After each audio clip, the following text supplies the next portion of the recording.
And Barbie had a comment she wanted to make. You want to come up and introduce our speaker? Yes, thank you. A little bit. So, before I became Associate Dean, I was a marketing professor here at Solid Community College, and I was also the DECA advisor. And that's when I met this gentleman, Hi-Ho, and meeting him, you know, I always greet my students, and the first thing that I say is, hi, hi. And I was like, oh, that's kind of awkward. And he was like, okay, so how else can I greet him that won't sound awkward? So it's like, okay, hello, Mr. Ho. Oh no, that won't do either. That was fine. It was good. So, you know, you're always wanting to get to know your students, and you want to have a, you know, a comfortable connection with them. So I continue to think about it, and he has such a nice name. I mean, who wouldn't want to have a name like Hi-Ho? It sounds just so joyful. And then, so I started greeting him with, you know, what's up, Hi? What's up, Hi? That almost sounded like a joke. And then, so it's greetings, Hi. You're always trying to try something out with the name. And then, because he has such a joyful name, and I'm one of those people that I randomly sing lyrics from songs to go along with an occasion. I remember this one. So his name brings to mind the song from Snow White. Hi-ho, hi-ho. Yes, I did. It's off to work we go.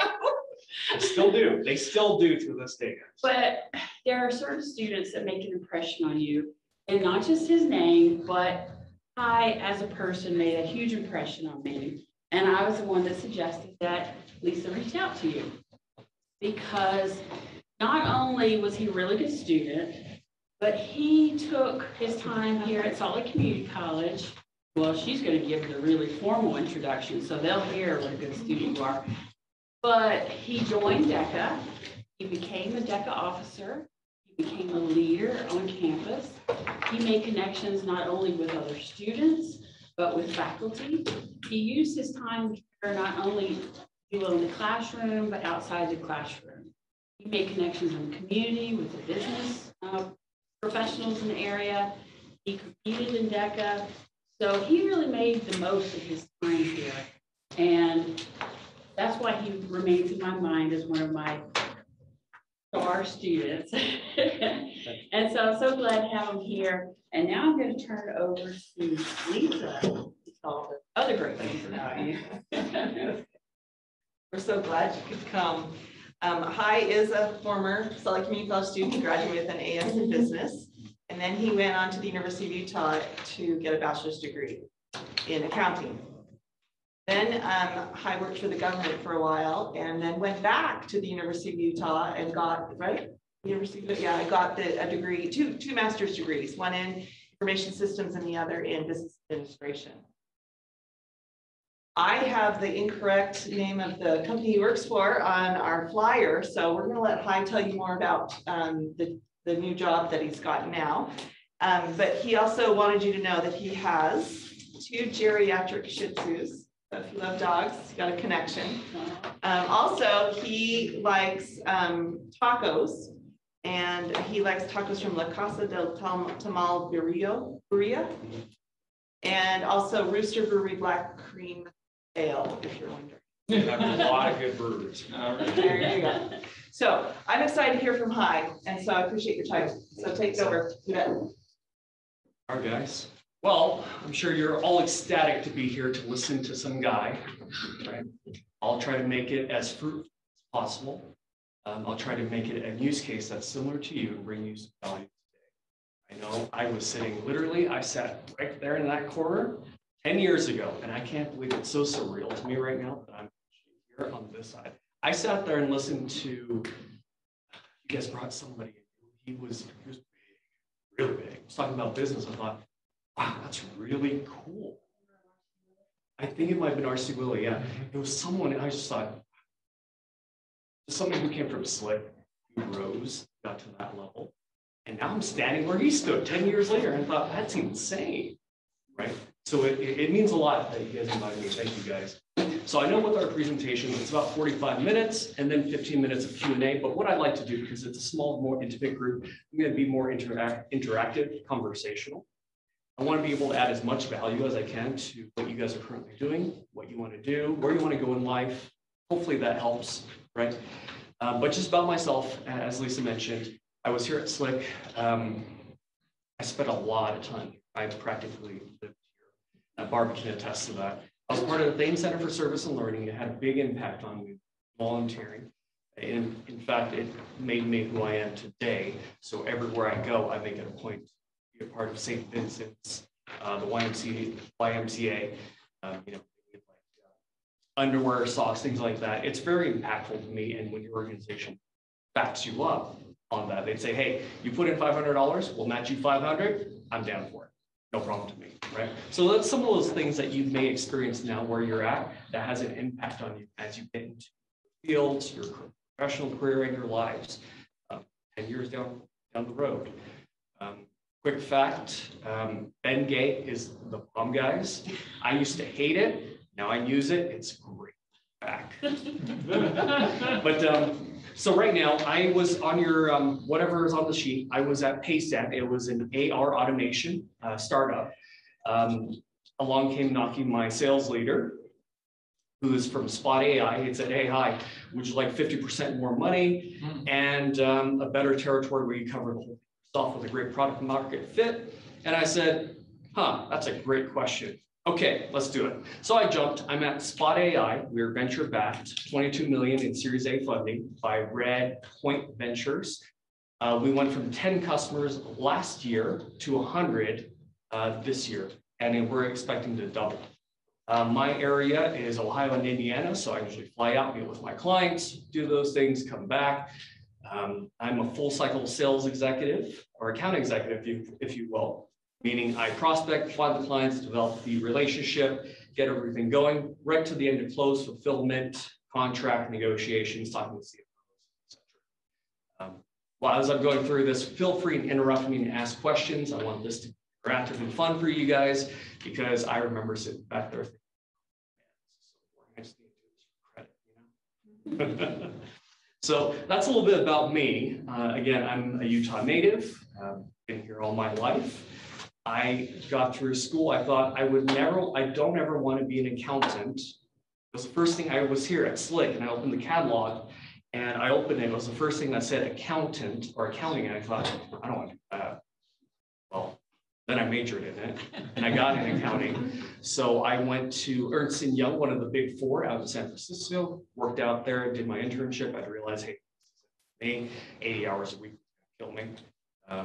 Then I came back. I was really big on helping people, joined the government, Department of Workforce Services here locally, was there for 5 years. And I realized at that point in my life when I was 25, I thought, hey, my parents came here, no education. I thought, how often do you get the opportunity to go to school and actually do more, right? It's intergenerational poverty in the last 100 years in my family. Nobody's ever done anything. I thought, hey, I'm here. Why not give it a try? So I did. I thought if I don't, oh, did you have a question? Oh, okay. And I thought to myself, I'm 25. What am I doing with my life? What's my purpose? What am I doing more? Right. And I said, I'm going to do more. So I applied to the MBA program. Somehow they miraculously took me, surprisingly, just a kid. But they took me, got in, did well my first quarter. And they said, hey, we're doing a dual master's program. Would you like to try? We're only taking 5 guys. We can do a good fit.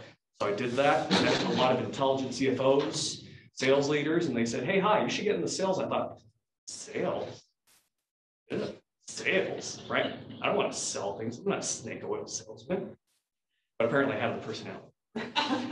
So I talked to the guy and he says, we can triple your salary and you can do extremely well. It will require your mental fortitude and toughness. So everything you learn right now, you may not remember it.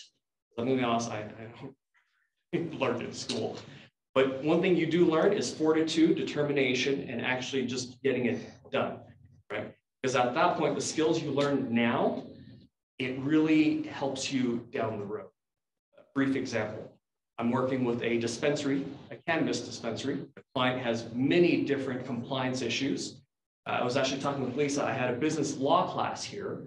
We were reading John Grisham. I'm like, ooh, this is cool. Reading a book, right? Something actually stuck with me. Contractual obligations, breaches, and things of that nature. And I thought, oh shit, I remember that. I looked at it, and when I was reviewing my contracts with my legal team, I thought, oh, I remember that. There's some weird thing in New Jersey, and I researched it, I found it, and we came back and said, hey, happy to do this. I understand you have an opt-out, but we need an opt-out clause as well. I need options on my end, because I don't want my company to be alive down the road, right? But it was a big deal. I wanted this to happen, so I stayed up 4 hours the other night, and I just read 300 pages of cannabis compliance. Jersey, New York, that book really did it for me. I thought this was boring, you know, I'm like, but dude, guys, it gets you the skills you need down the road. I scanned through that thing, brought it to my CRO and my legal team, say, hey, this is what we got to do. This is how we protect ourselves. They're like, hi, get to it. Type it up, get it in DocuSign, we'll redline it, get with their legal team, we'll come back. And today I found out I got a verbal for that agreement. It's a 6-figure deal. And as a salesman, you get a nice chunk of that, guys. And I'll tell you, I'm very much looking to Hawaii once that clears. So that's just kind of where I've been, where I'm going. Again, as I mentioned, please ask questions as we're going through here. Yes, Ed? What was it about your experience in accounting that changed your feelings about working in it? Yes. So when I was here, I did accounting. I got through it. I thought it was so hard, but it made me think. It was one of the hardest things because for myself, I don't know if you guys do personality tests, but I'm an ENFJ. I have a very short attention span. I'm very fast, right? Like quick mentally. So I had a difficult time concentrating, but I took a step back and said, hey, I really need to learn the skill set, because the skill set you're learning right now, the hard sciences or whatever it is, you won't be doing in real life. So you are learning something that's valuable and rare that no other people can do, and that will set you apart. That's the difference between a promotion and not a promotion. Learning the hard skills now with this opportunity, because once you get out, you don't have time to learn about credits and debits and what have you, right? You really don't. Because I tried to do machine learning on my own after my classes. And I was just like, oh my God, it's 11:30 at night. What? You know, I tried to make it work and I just crashed it. I didn't have anyone to help. No professors to help me, nobody to text, nobody to connect with. All my friends are gone. They all do their work. They moved away. They have their own careers. I'm just sitting by myself trying to Google and YouTube things. So I really cherish the time I spent in the classroom. You guys might not feel it now, but guys, if I could go back, I would have studied so much harder. Literally, I want to answer Ed's question though. I got into EY. I finished my bachelor's. I was there to get to the next level, like kind of like when you're in the medical school, or yeah, medical school, you would think, oh, I got to go to Harvard or something, right? In accounting, you have the big four. You have Ernst & Young, KPMG, PwC, and I'm forgetting one, Deloitte, right? So if you make it, you're golden. So I somehow miraculously made it. Some kid, first gen, made it to the next level out in San Francisco at Ernst & Young, was out there, learned as much as I could, worked hard at it, but it was 80 hours a week. Like class right now, you might think, oh, 3 hours of study and everything, that's, you know, after I got into accounting, doing that, you won't have any support. You have to learn on your own. You have to do it as fast as you can or you get behind. You have people who are the best in your class as your colleagues, every one of them, sharp people. I was competing against to take that last internship position from USC, Stanford, Washington, Seattle, and BYU. I didn't even come from the best accounting school in Utah. I didn't even think I had a chance, but somehow I managed to get in. But the reason why I left, I realized, hey, this isn't me. It's not my style. I'm not used to sitting here for 8 hours. It really wasn't. So I came back. So just to answer your question. Good. Was it kind of a loyalty test? Did they make everybody work 80 hours a week? Yes. The joke was, hey guys, you only have to work 8 to 5 today. It was Sunday. There you go. Yeah. And I realized that wasn't for me. So I came back to government, then I met intelligent people program in sales, and they said, hey, would you like to get into an industry that is the best kept secret, where you're able to use everything you've learned, your skills, everything you have right now, and make triple what you made? And I thought, that's not true. It's not real. It was not real. And guys, I'll tell you, I somehow managed to get in. I got rejected 17 times when I was applying. It was devastating. I don't know how you guys are right now. Probably hear people here, parents, friends, family, say, hey, go get an internship. Go join clubs and things like that, right? Barbie said I did a lot, but I didn't do. I should have cold called people saying, can I shadow you? Can I talk to you? That way I wouldn't have wasted my time in an industry that I didn't want to get into. If I had just picked up the phone and called people, or just asked questions and say, hey, what is this like, right? But back to that component was, I looked at sales. My friend convinced me. He said, you're a sharp guy. Literally, it's you, me, and another teammate competing against CFOs, directors, the master's program. These guys are sharp people. Think of the smartest kids you have in your class right now, the sharpest guy, and just imagine competing against like 80 of them in your master's class. You don't want to be last place, right? I wouldn't. You paid a ton of money for it. You want to be at least the middle. Because the top is just a little it's too much, guys, it's too much. But I was up there, So I asked him, my friend, he tells me he's currently at Ignite. It's a startup here in Utah. And I'm gonna talk about the industry a little bit too, just to get you guys an idea of what SaaS is like and what have you. But he says, hey, hi, we've been going to school together for 3 years. We're both doing 2 masters at once. We work 8 to 5, and then we go to school from 6 to 10 for 3 years. No dating, no Pokemon, no League of Legends, no video games. Guys, I'm telling you, man, I miss Call of Duty. I miss it all. But the thing is, you have the energy to do it now, because once you're old, your back hurts, you use Bengay, your knees hurt, you can't eat well anymore. I can't even do burgers and fries anymore. I was talking to my doctor. They told me, hey, hi. You gotta eat healthy salads and greens. Because if you don't do it, I'm gonna make you eat asparagus every day. I'm like, hell no. I don't want that. Literally, guys, just a decade from then till now. And I just thought, no. But anyways, so I finished the program with him. I got into sales. I got into what's called a SDR, or Sales Development Representative position, at Workday. If you're familiar with Workday, it's similar to Oracle, SAP, Ultipro. It's a HR and finance software that we sell to large companies. The company in 10 years took half of the Fortune 500 companies. I covered Western Canada, so I had to emulate the accents and what have you. So whenever I called a prospect, I'd go, hey, John, hi, call from Workday.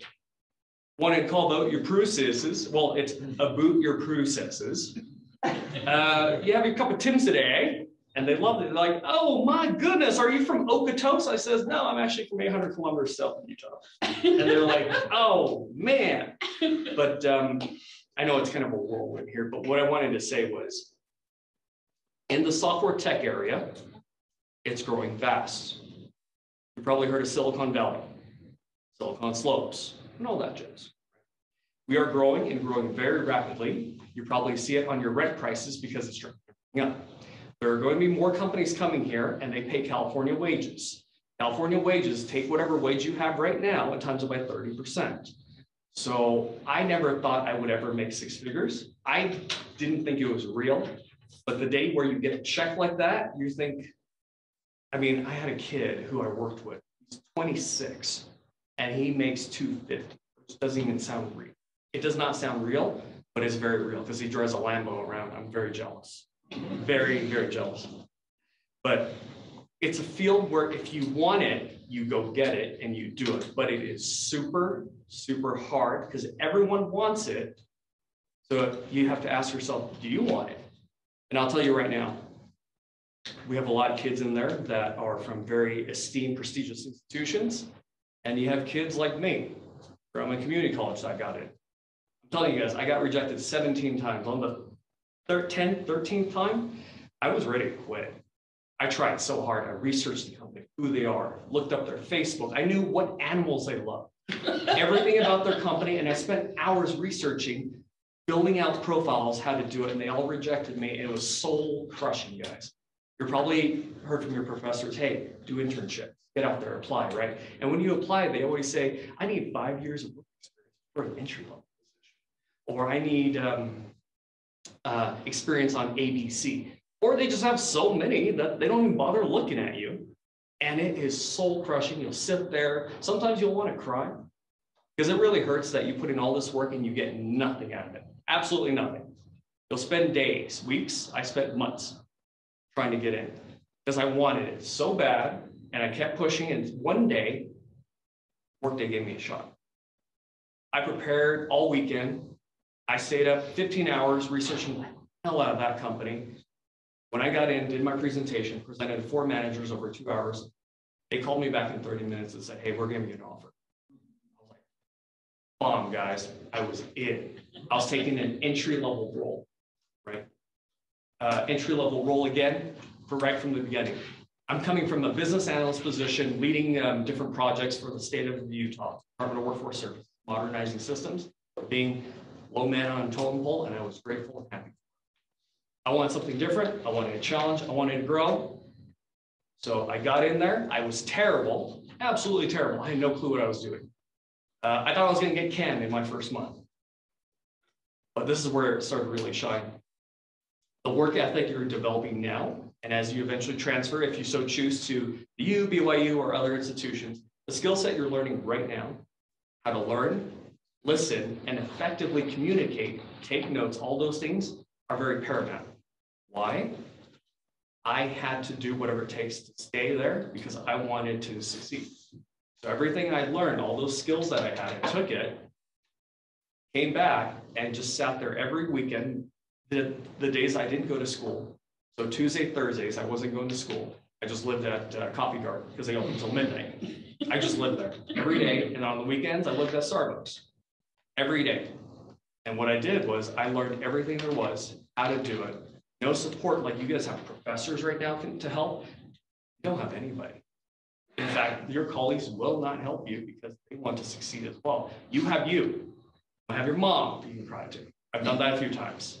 You can talk to people who you care about. But at the end of the day, it's you and that's it. There's no safety net. Like at school, you do a project, oh, you know, it's right here in real life, it's very real. Everyone wants it, so you have to want it more. I know it sounds very cliche here, but it's a very real thing. You have to decide at 2 a.m., do you want to learn about Suncor, for example, is one of the clients. Learn about Suncor, their $2 billion investment in the pipelines, who the main guys are, who the players are, and how it connects. Why is it not going west? Oh, because of environmental issues. Why it's not going east? Political issues with the French side of the government. Montreal, power base. This is 2 a.m., guys. I want to go to bed. I want to play video games. I don't want to do this. Then I took a step back and said, I wanted this. I, with my account executives, closed that deal and it got me to my number. I was the top performing rep, number 5 in the world at Workday for the 2 years I was there. I was one of their best guys. And then I realized, hey, how can I take it to the next level and triple my salary, right? Because I was making pretty good money. It was really good in software sales. I wanted more. So I made the jump to Paystand, great company. I just had an opportunity, which is Spot AI right now, that came to poach me and said, hey, you want more money? I said, yeah, I like that. I like that. I'll take more money. So I'm only 2 weeks in. I've closed my first deal. Very happy about it. And yeah, sorry guys, it's very top of mind for me right now because coming from previous, it was so difficult to close a deal. And here I was able to do it so quickly, so fast, involving all the necessary players and stakeholders that it's very top of mind.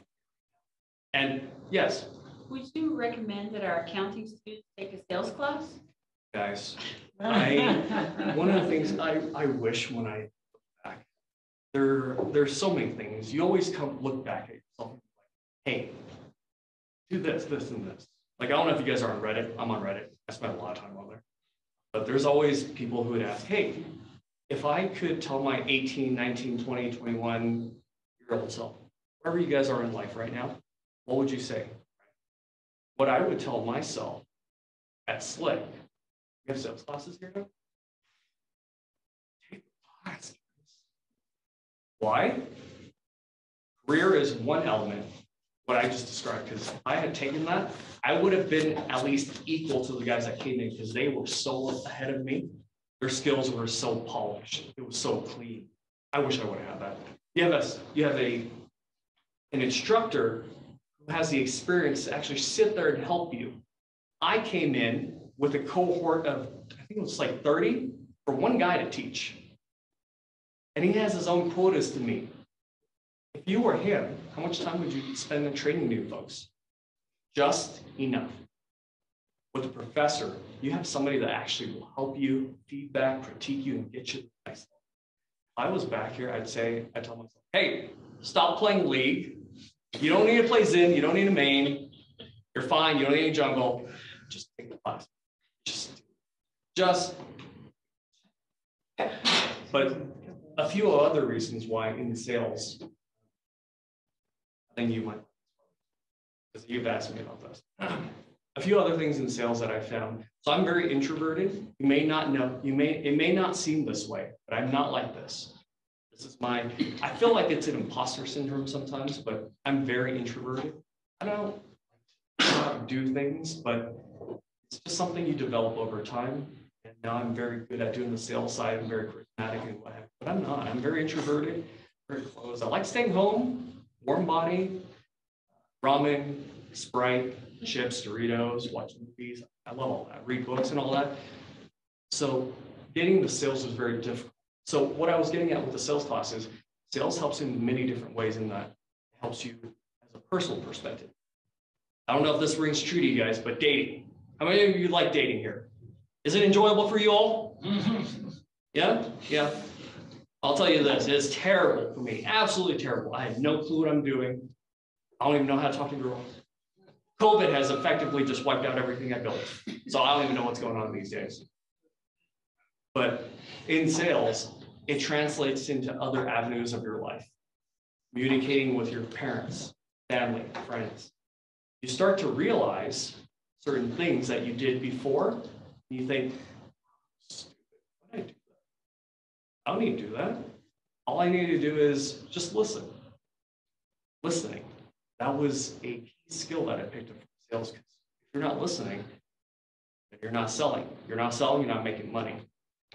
Same thing in life. If you're not listening, they're going to point at you and say, you're not listening, right?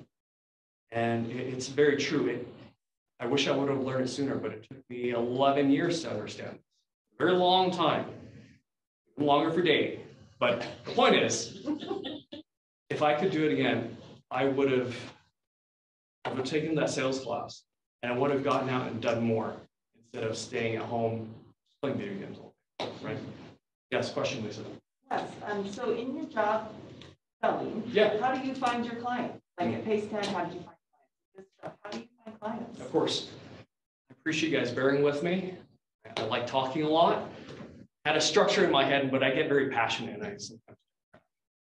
So I'll talk about Workday because I was there for the longest. So I was in SDR. Your job is to bring in the money. You need to bring people to talk to you.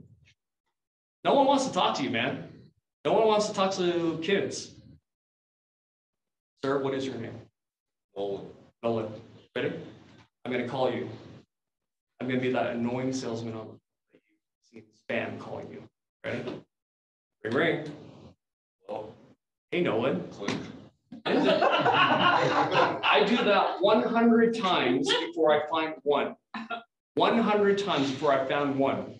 And for every one I found, it took 10 before they even talked to me. And for every 10 of those, then I get a demo. Every like 50 or something, then I get an opportunity. And that's when I make money. Basically, I made a ton of calls and dials, prospected and research, and did whatever I could to find and bring in the money. I don't know if you guys are basketball fans, but basically you need to be James Harden. You got to create your own shot. You can't stand there, you can't defend, do the 3-shot, all that stuff's fine, but you have to create your own shot. Literally, there is no excuse. It's just you and you only. That's all there is. It was a very difficult time for me. It was very stressful, but I made it work, and it really accelerated me to the next level. Pushed me in the President's Club. Said, hey, keep doing what you're doing. But obviously, there's going to be a point. So let me briefly give the sales structure. You have SDRs. SDRs are at the very bottom, sales development representatives at any sales company. This is entry level. You might even go inbound, taking calls inbound to get your talk tracks out. But in SDR position, you do outbound prospecting via email, phone calls. Emails aren't very effective because how many emails do you guys get and how many actually spend time reading through? You guys do it? No, your spam filters probably catch them. But you're going to be sitting there trying to craft emails left and right. Like right now, mine is what I do. Hey, Nolan. Help me help you.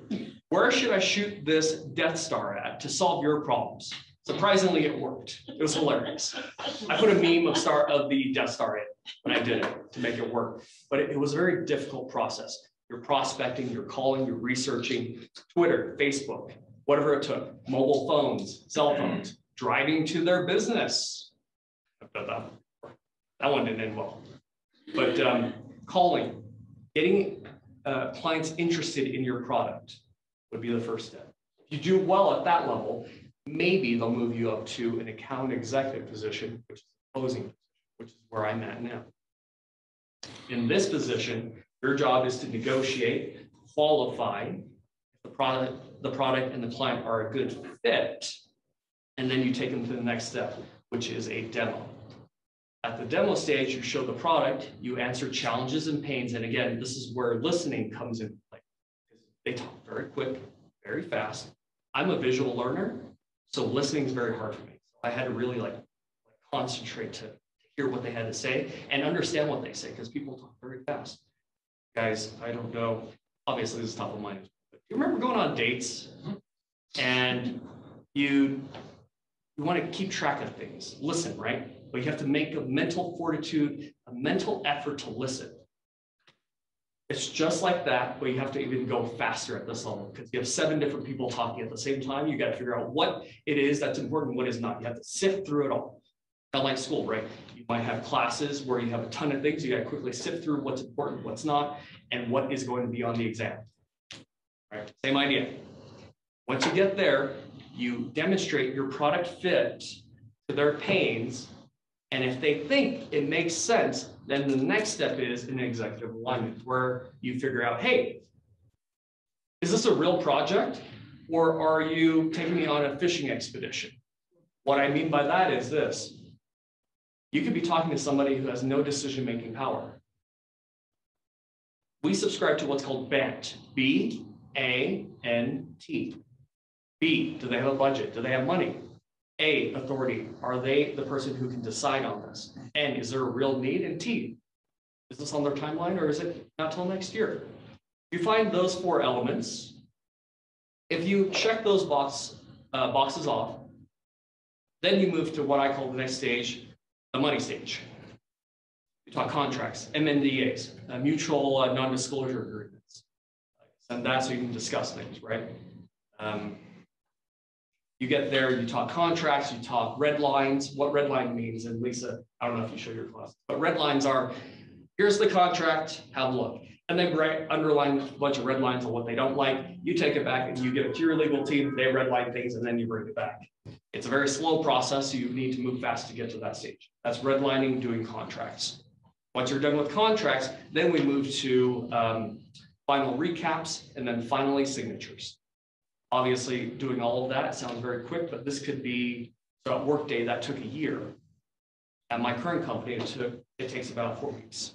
There's different sales cycles. So you have an SDR, an account executive, and from here you can branch out 2 ways. Enterprise account executives. So enterprise account executives are guys who go after the whales, Walmart, Lululemon, United Airlines. I know the guy at Walmart, or who closed Walmart, guys, he has an island. I'm serious. He has an island, and it's insane because he takes a yacht. Last I checked, he takes a yacht to the Bay of Biscay, has a bunch of French models, and just goes back and forth. I'm like, I want. So that's the dating will improve. yeah, we'll work on that. So that's enterprise account executives but you have to work your way up, right? They're not going to hire some kid off the street. You have to work your way up. Even with my accolades and what have you, I just don't have the experience. I have less than 5 years of sales experience. To even be an AE at Oracle, SAP, or any larger SaaS companies, or even Adobe, you need at least 10 years. So I'm working my way towards that level. You got to earn your place, right? So within the AE realm, you got corporate, small time, mid-level, and then enterprise. You got to work your way up to these levels. So I know that I talked a whole lot. Does anybody have a question about what I just said or any interest in the field? Yes. You talked about the sales process. Yeah. Obviously, a lot of these clients are competing against other, I'm assuming, other companies. Can Yes. you kind of explain what your competitors are and what distinguishes your company from those competitors? And why do they choose you over those others? Sir, what's your name? Abraham. Abraham. The reason why they choose your company is because they choose you. Why? They trust you. You're an industry advisor. They trust you. Buying is like this. Anybody ever get hungry for tacos? Yep. That's your inner child. You're hungry. I want it. I want it now. I'm very hungry. Then your adult side comes in and says, where should I buy these said tacos? That's your adult side. Then your parent side comes out and says, I want to go to the place that's good and cheap. So as a salesman, you got to figure out what the child needs on that person. The next stage is, do they have money? Do they have the timeline? Is the timing right? And is it a good fit? That's the adult side. And then the parent side is, trust you. Should I go with you? Because I've seen many clients go a different way just because they trust the guy. Because as you guys get into SaaS, or if you guys so choose, and any of these Silicon Slope companies here, because they're hiring like crazy right now. Starting pay is like 45 to 50, and then they're doing OT, on target earnings of another $5,000, so 75,000. But the best of us, if you exceed and excel, will easily break 6 figures very quickly. That's why I was genuinely surprised. I'm just some kid who made like 55 a year, and I thought I was hush. But then I realized I wasn't, and I got here and I met these younger kids who were sharp kids. They were hustlers. You guys are hustlers too. You all are. It's just a question of how much do you want to hustle? Are you willing to hustle? And are you willing to be at 2 a.m. doing the necessary research, just like school? It's really the same thing. School is basically a simulation for what you're about to get into. But with a simulation, you have help, take a step back, you can phone a friend, you can do all of that. You have a supportive group. Dude, real life it's metal. You only have you, and that's all you can do. But the skills you learn here now will prepare you for that.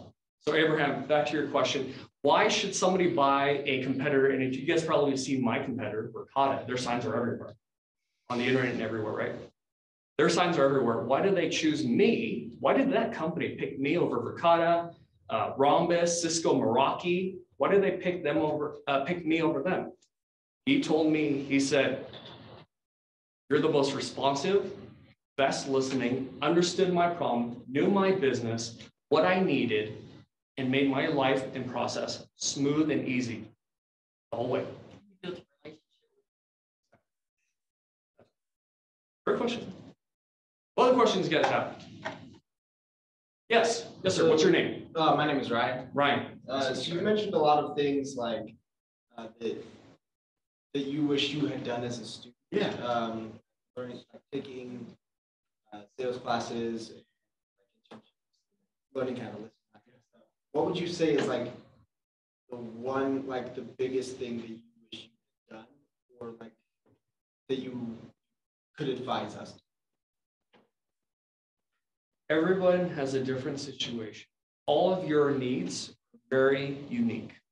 I don't know what your situation is. Just like my clients, they might be in manufacturing or retail, but you guys know retail is selling cars and selling clothes, things. Just like you guys, you're all individually unique and different. So I can't tell you exactly what you need to do. Only you know what you need to do. What I can tell you is a use case, and I hope it adds value to what you guys are currently. I hope it resonates and makes it valuable for the hour you're spending with me today. The use case is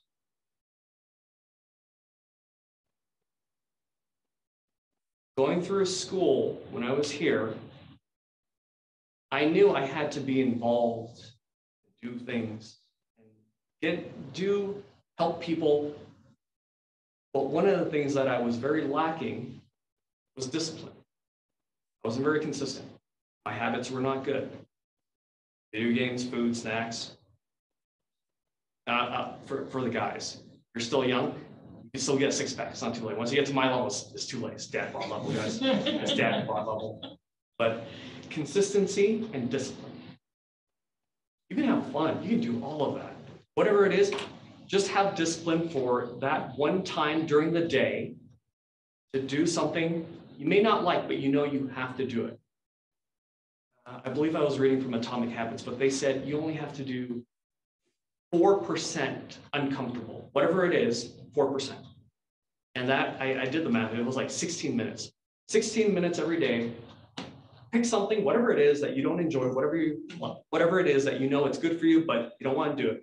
Just do it. 16 minutes, that's all I have to do. It's not some crazy thing where you have to, like on January 1st, where you have to go to the gym, right?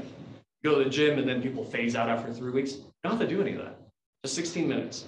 Literally after this class, whatever it is that you want to do or want to learn how to do, focus 100% for 16 minutes. Like no interruptions, nothing. No friends, no phone, no texting, no Instagram, none of that. 16 minutes of uninterrupted focus. I do it every day now. It's at 12:16 or at midnight, I do it. From 12 to 12:16, I learned about the industry I'm about to. I learned everything there is to learn. I want to know what the guy's dog, what his dog's name is. 16 minutes every day, that's all I have to do. I used to think that was hard, and then I did. I'm like, I can't believe I didn't do this. It took me a decade to figure that out. So I'm getting you guys a head start. What other questions you guys have? Yes, miss your name. I'm Haley. Haley, it's nice to meet you. When you were in school, what kept you motivated to keep That's a great question. There were days where I'd realize nothing kept me going. I'm serious. There was days where I was in the accounting class. I looked like no one there. I didn't know anyone there. I was just like this kid on the outside looking inside. The stuff was hard. Spoilage, cost accounting. I love the professor, Shannon Charles, amazing. I hate it. But all these other kids, they didn't look like me. They weren't the same as me. They came from educated families. They had connections. I'm just some kid from a bunch of immigrants, right, who came here. I had no clue what was going on, not the same creed, didn't look like anybody. I had no clue what I was doing, but I had to do it. And there was days where I did the math and I somehow even got it wrong. Like there's going to be days where you do everything right, but you'll still fail. And that's okay. It's okay. Because you'd say to yourself, hey, I've had a terrible day. And you'll do things to make you feel a little bit better. Ice cream, like me. Ice cream, French fries, whatever it is. I'm trying some new stuff. We're not doing that anymore. But there's days where you'll feel like that and you write it off and say, hey, it's okay. Take a step back and realize I'm going to do it. That's what I did. The gentleman from Weave, CEO, if I remember right, he lost a ton of money, like millions. He had kids, life. He mortgaged everything. He put his entire life on the line, and it was failing. Wife, kids, how would you feel? How would you feel if your significant other right now mortgaged everything you had, everything, and you're upside down, hundreds of thousands of dollars right now? You know what he said? He just said, I just kept breathing. I just kept breathing, and I just kept one day at a time. And I've had those days, and you will too. We have them all. So you have to find whatever it is for you to keep you motivated. I don't know what it is. It's something that's personal to you. For me, my parents escaped a war, came here, 8,000 miles away, had only a couple hours. My dad only had like 8 hours to decide to leave while getting shot at. I know, crazy, right? He only had 8 hours to decide to leave his family for the next 20 years. How would you feel if you had 8 hours and you may not even make it? Move away to a place 8,000 miles away. But if you stay, you might die. And I think to myself, if he can do that, I can handle 16 minutes. If he can do that, I can handle another 50, 100 calls. If he can do that, I can do another set. Compound workout, guys, by the way. Compound workouts are great. Squats, great stuff. Yes, sir. Is this a good time for a question? Yeah. How do you handle it when there is a conflict between your creed and your profession? All of us. Where do you go? What do you do? So I'm Buddhist, and I carry my Buddha here.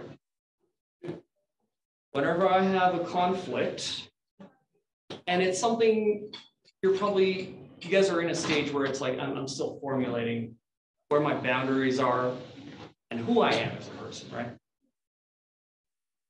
And maybe I don't even know yet. The only thing I do know when I run in conflict is I'd ask myself, do I feel okay about this? I know it sounds really silly, but it's always the simplest things. Do I feel okay about this? Can I live with myself when I do this?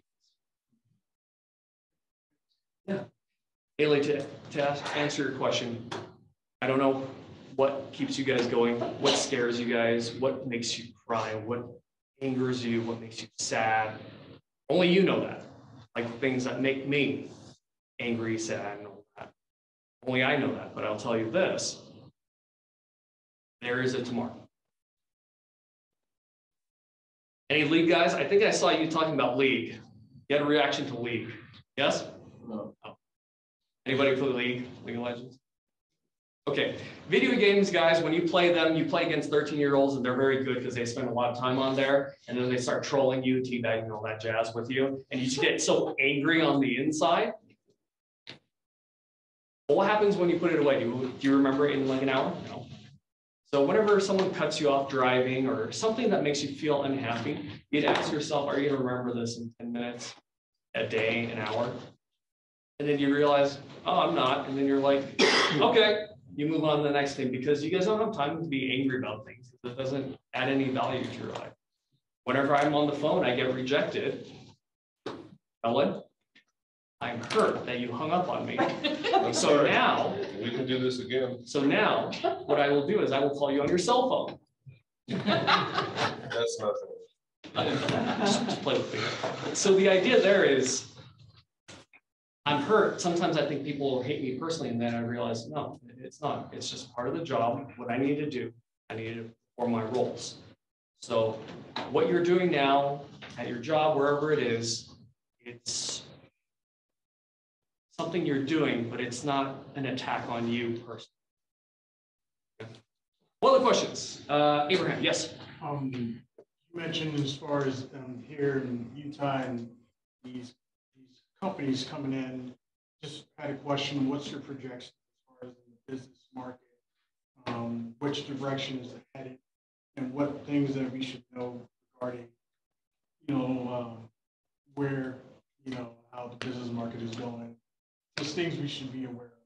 Okay, real quick, before I answer that, what do you enjoy doing? I enjoy going to the gym. Jim, okay. Do you use the software to keep track of things, or do you use a tablet, or what do you do? All in here? Okay. Obviously, you're a sharp guy. For a lot of the laymen's or just normal folks like me, when I was first out of the gym, guys, I'm telling you, my bicep was this big. I was like, guys, I'm so scared. That was a decade ago. I'm in better shape now. Not as great, but better. Barbie remembers. But business ideas like that, how can you make life easier for folks, right? How can you make life easier for folks? A lot of companies locally here are doing that right now, and they're all coming here. There's a lot of trends there. A couple of things. Edge native, I would look that one up. Edge native, quantum computing. There's a gazillion things. What I would recommend, just to be easy, I just Google trends, 2021 trends, artificial intelligence, neural networks, machine learning, things like that. That's the wave of the future. But things that make it resonate for you guys, think of things that you enjoy and put it together. I enjoy helping people, and I found a product that helps and helps them really well. It's a great fit. Right? Hopefully that answers your question. Lisa, I don't know we're on time. I don't want to keep everyone. I'm going to hang back. I'm going to go on to chat more. I'm also on LinkedIn.